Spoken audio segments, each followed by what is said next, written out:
Revenge on the movie producer. Please allow me to note well in advance, this story is not mine. In fact, it's a rather popular story in a town I once lived in, Savannah, Georgia, and centers around one homeowner who got royally annoyed with a movie producer. There will be a note at the end about the fellow this story is about, for those interested.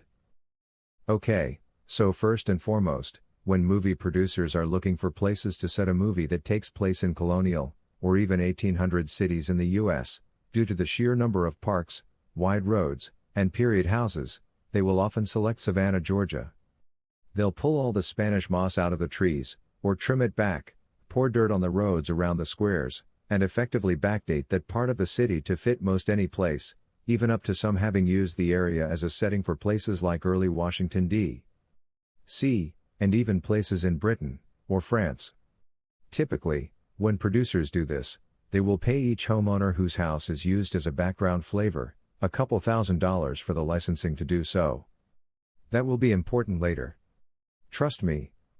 They issue some rules, like no electric lights being visible, not coming out of any door that faces the street, and you have to move your automobiles away from the drive, if you have a drive. Well, 1979, a producer came from Hollywood with the intention of using Savannah for that very purpose. Specifically, the producer was from one of the big three-letter TV channels and was working on making a made-for-TV movie talking about the events after the assassination of Lincoln, and the subsequent accusations of the doctor present at his death. The production went to the city to seek permission and then sent an announcement out to each of the homeowners telling them of the various days that the shoot was going to take place. However, much to their downfall, they also noted that the production company would not be compensating the homeowners for the use of their homes as backdrops. This was met with some great annoyance by the homeowners, who turned to the city for help, only to be told that it was their civic duty to allow the use of their homes. Most everyone agreed to this and bit their lips. One homeowner, however, didn't. He decided to get revenge on the production, attempting to screw up their shooting every chance he got. He first started by leaving his car out in front of his house, only to have it towed before filming started. He threatened legal action against the studio, but that fell on deaf ears. He forbade the use of his home in some of the shots, but the production company got the city to make him back down. Eventually, enough was enough. So he waited, biding his time until he was certain they were filming. When the day came that his house was being used as a background shot, the homeowner grabbed a massive Nazi flag and hung it out front of the house out of one of the top windows. The production company balked. They knew that this ruined any shot they'd used there, and what's more, they started to question just when he'd put the flag up.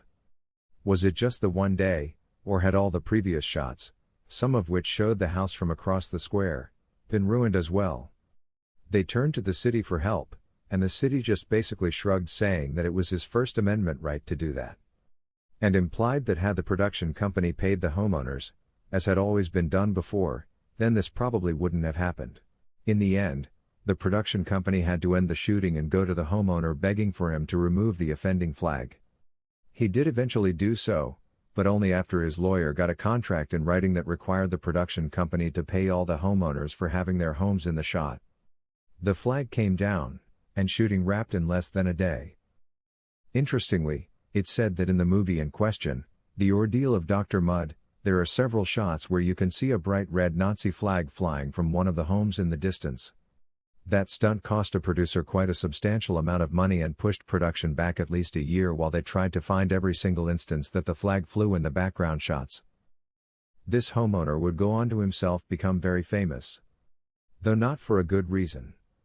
Even so, he lives on among the legends of that city, both for his revenge against a movie producer and his later brush with fame.